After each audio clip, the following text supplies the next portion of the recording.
I've done some things that I'm not proud of in my life. I've gotten things wrong. I, of course, have regrets. But when it came to addressing the Rhett and Link podcast, where they effectively are trying to drive thousands of young people away from Christ, that's really what they're doing. And as a Christian, I don't think that's a good thing. Yeah. We took as much care as we possibly. It's about as nice of a show as we've done. It was really, really tame. It really was. And this was the response from Rhett and Link. This is the Change My Mind meme, and that's Steven Crowder, or as I like to call him, Steven Piece of Crowder. He's a podcaster at TCU who sat outside with a sign that said, "Male privilege is a myth. Change my mind." And the meme is used to convey strong, hot takes on topics that are actually important or completely unimportant. Okay. Let's see a few examples. Okay. Wow. So you don't need to believe it. Steven Piece of Shit Crowder. Far be it for me to argue, by the way. Right. Be that as it may, I want to be clear. My primary issue here is not with being called a piece of shit. Yes. I am a little bit upset because I think it's a wonderful insult. It is nice. And now I can't use it because this angry lesbian producer used it. And I don't say it's an insult. She's an angry lesbian producer. I still use it in emails to you. It's true, you do. There's something about it that I just love. It's excellent. It's excellent because it's like you're not even giving them the credit of being the entire evacuation. No. Right. You're in my phone as Steven Piece of Shit. Really? Too. Yeah. It's a long name, but it's worth it. The worst part of the piece of crap. You're the curly Q. Yeah. First off, they're really concerned about being brand safe. Yes. I'm not sure if calling someone a piece of shit is brand safe, but maybe on YouTube it's brand safe as long as you do it with the right people. Because we've been specifically told nothing that involves piece of shit will ever be monetized or advertiser friendly. Can I say that? That's been very clear. Yes. It's been very clear. Keep drinking. In no uncertain terms. Like, when you say like Don Lemon or even The Who, what a piece of shit. Like that's not gonna be advertiser friendly. But apparently it's brand friendly as long as you're eating pancakes with a faux hawk. Right on the trending page. Right. Yes. So call me a piece of that's absolutely fine. I don't have any problem with that. I want to be crystal clear. But the brand safe thing, that's what we're going to talk about on Mass Monday. That's not a value, that's not a principle, that's not a virtue. And it's the same argument that they use to make the case that all churches will be allowing gay marriage because otherwise they'll die. No. Right. Just appealing to popularity. That's one of the intellectual fallacies that you learn about in Logic 101. And something else that's very interesting. Maybe they think maybe they don't want to be unbrand safe. So I commented on the video. Right. And here's the thing.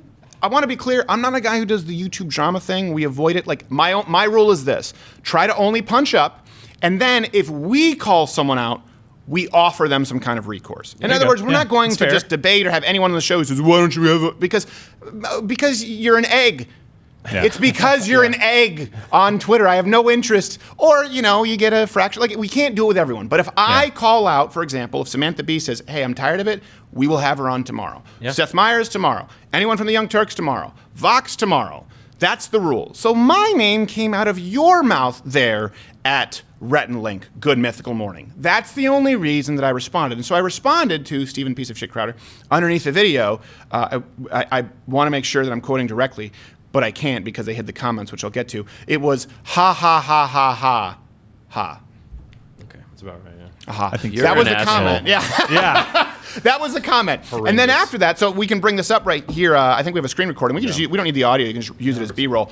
Then I realized that none of the comments were showing up. Now, here's the thing that's kind of, and we use ExpressVPN, by the way. Go to expressvpn.com/Crowder. You get a discount. They're wonderful. We did the same thing with the Tulsi Gabbard situation. If you go and use an ExpressVPN and go sort of in incognito mode, the comments don't show up. So when you leave a comment on someone's channel and they hide it, you don't see it from your profile. Yours will always show up. So you'll go, oh, I guess it's still there. Then when we use ExpressVPN, look, now it's gone. And even responding to people saying, hey, you know what, this is kind of weird that you do this with Steven. Like, he actually seems pretty respectful. And I said, hey, just so you know, I actually grew up with Rhett and Link on YouTube. I'm a fan. I would love to have them on the show. Just because we disagree on the premises of theology, philosophy, does not mean that we can't respectfully disagree and have civil dialogue. Right. Those comments were hidden. So to me, that's, and I don't think, this isn't ad hominem, that's hit and run cowardice. When you have a bigger, 16 million subscribers, obviously a bigger channel, when we rebut points and we use biblical verses and we rebut it theologically and say, well, we think that this is actually incorrect and we would love to talk about this if they want to. Otherwise, we're going to continue doing Mass Mondays, which we do behind the paywall, doing Mug Club every single week. This isn't something new that was exclusive to Rhett and Link. They shouldn't feel that special. And then they respond with, haha, what a piece of shit on a channel with 4 times the subscribers and then hide comments that are civil and respectful, that means that is cowardly. And not only that, that also tells you that there's no interest in a dialogue. When they said, when Rhett and Link said, we really hope that us coming out and talking about our deconstruction encourages discourse or dialogue. Well, hold on a second. What kind of discourse or dialogue? Do you mean a group of Christian people saying that they love you and they wish the best for you and that they disagree with you and hope that maybe you might look into some of these arguments and do some research and see why there's validity to it, and then say, we respectfully invite you onto the show. We would love to talk about it as brothers in the Lord in the spirit of love. Then you call them a piece of shit and they say, ha ha ha, that's kind of funny. I would still gladly and respectfully host you on the show. Hide, delete. What kind of discourse were you looking for? You have no interest in discourse. You only have interest in pats on the back because you're cowards. It is cowardly to do that. You will never hear me on this show call someone out. Like Sanjay Gupta. Guy looks weird, don't like him, not even sure he's a doctor. John King looks like a bobblehead with a neck that's broken. Okay? If they want to come on the show, he'd just be in the dashboard and you'd be going whack, whack, and he falls. That's it. You don't bobble. If he wanted to come on the show, I would have to be held account. The Book of Judgment. Did you, in fact, say that? I did say that. Yeah, that sounds accurate. Because I'm a piece of shit. You heard Rhett and Link. To do that is a parting shot. And my point is there's no interest in dialogue. When people say this, it's like, what would you have to do? What would you have to do beyond that to actually engage in a conversation of ideas? My issue is throwing out parting shots. And I want to be very clear. This is not ad hominem. This isn't making fun of just an appearance. This is a shot over the bow at your character. That's cowardly. It is cowardly to do that and then not allow any recourse.